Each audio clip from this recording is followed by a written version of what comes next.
Hey folks, this is Symbolic. In this recent, well, I hesitate to call it a dialogue, this recent exchange, we've spoken a lot about free speech and the right to free speech. I thought we would take one step back. It would be instructive to take one step back and talk about free thought. I think we uh, all agree that thought precedes speech or should precede speech. Um, so I thought we would talk about free thought. You know, our usual definition of free thought is that it is thought that is free from dogma. That's the standard definition. But there are other things that basically imprison our thought. Foremost among these are prejudice, hate, and fear. I believe that prejudice and hate stem from fear. I also believe that anger stems from fear. I believe it's a reaction to fear, and as you've all witnessed, I've sort of succumbed to that myself lately in at least one video. My response to Thunderfoot's South Park versus Islam, I became very, well, I'll call it passion, but it was anger, and I won't try to justify it by calling it righteous. But in any event, um, uh, so we have these things that imprison our thought, and while these are operative, we can't really say that we're thinking freely. It confines our thought, it drives our thought, and this is why people seek to control us through fear. It's a primitive emotion, the most primitive emotion, and this is why governments use it. Many people believe that various religions use it to control people as well. Basically, anybody who wants to control you is going to prey on your fears and pander to our fears. Um, uh, uh, there's there's a great dialogue by Plato called Laches, and I've got a link in the description box to the text of the dialogue. It's an early dialogue, very brief. It starts off with several people discussing whether they should train their sons to fight in armor or to fight without armor. There's a few opinions. They eventually go to Socrates for his advice. Socrates was known for being courageous in battle. And Socrates generalizes it to make it a question of, you know, education in general. Why do we educate our children? And in this particular case, in the martial arts, what are we trying to instill in education and by sending students to good teachers? The dialogue then focuses, basically it reaches a point where it's virtue that one is trying to instill. And in the case of the martial arts, it's courage. And then it starts to diagnose what part of virtue is courage and what is courage. It's very interesting, too, because Plato assesses the difference between courage and bravery. I think the example is someone says, well, you know, is it brave to just run out into the battlefield without your armor and face 1,000 enemies? Well, that's rather foolish, actually. So bravery is not the same as courage. Bravery can be foolish and absurd and self-defeating. So the general conclusion, actually the dialogue doesn't really reach a solid conclusion. It sort of drops off. It's an early dialogue, ends in a sort of, you know, well, we'll figure this out later, but we now know how complex the question is. A real philosophy, you know. Uh, but the general conclusion is that somehow courage derives from wisdom and virtue. And of course, once you link to virtue, you link to the other virtues, compassion, generosity, etc. But he doesn't really go there. It's just the dialogue drops off.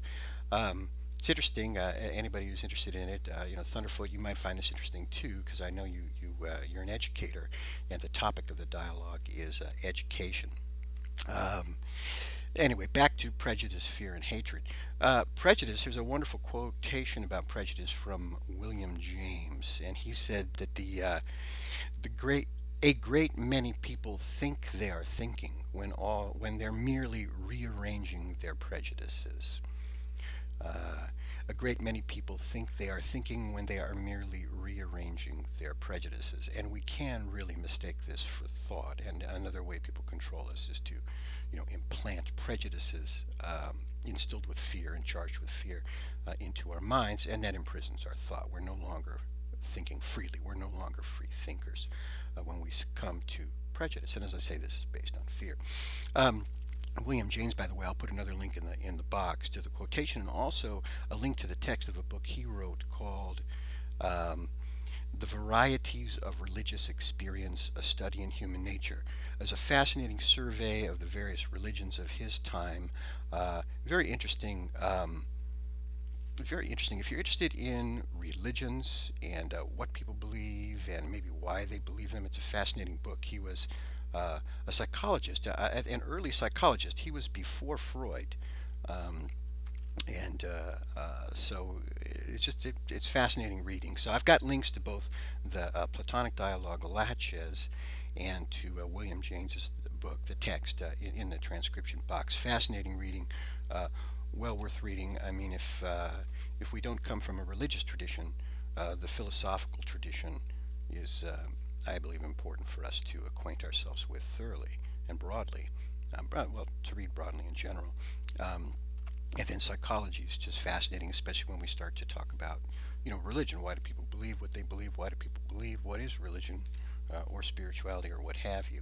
Um, uh, in any event, fear, prejudice, and hatred, these imprison our thoughts. I don't believe we can really truly call ourselves free thinkers unless we free ourselves from these confining elements, which force our thought, confine it, and force it into directions.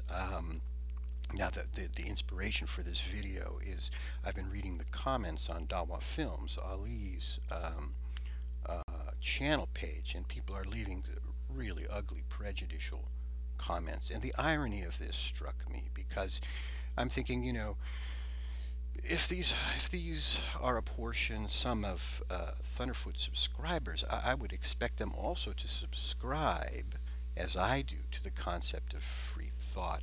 Ironically, Dawa Films considers himself a free thinker, a Muslim, but a free thinking Muslim. And I believe he either started a group or is a member of a group on theistic free thinkers. It's interesting to ponder. And I do think that one can be religious and be a free thinker if one then faces the hurdle of dogma.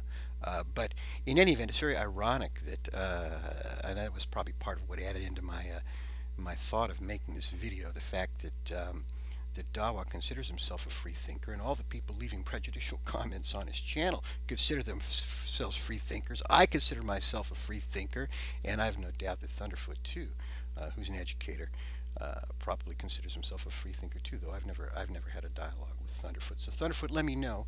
I think Thunderfoot, you'll like that dialogue. It's fascinating. Why do we educate the young?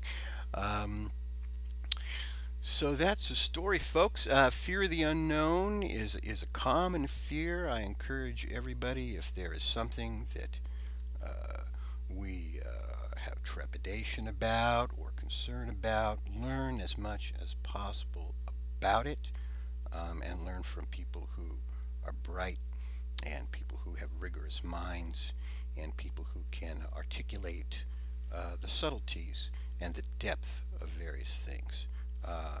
I've learned these by my dialogues on YouTube, and some of the people I dialogue with are theists. Varieties 48 and Ali, Dawa Films. I consider them friends. And of course, as you know, some of you I dialogue with too, but I haven't met you. Some of you have left me nice prejudicial comments for me to ponder, and some of you have engaged me in very challenging dialogue recently. So I thank you for that.